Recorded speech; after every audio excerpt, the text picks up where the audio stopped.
So today I'm about to show you how to share your N8N workflow.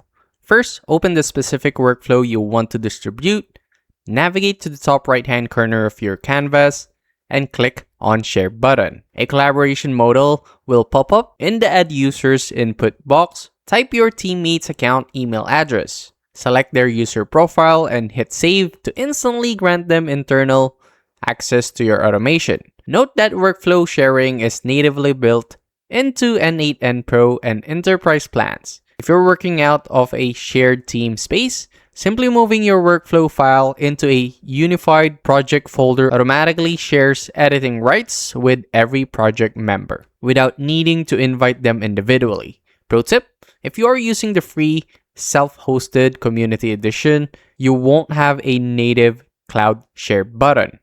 To share your workflow instantly with anyone in this world, simply click anywhere on your blank N8N canvas. Press Ctrl and A to highlight every node, and press Ctrl C to copy it. And that's it. That's how to share your N8N workflow. If this helped you out, make sure to like, subscribe for more quick tutorials like this, and comment down below what other topics you want me to break down next. I'll see you on the next one.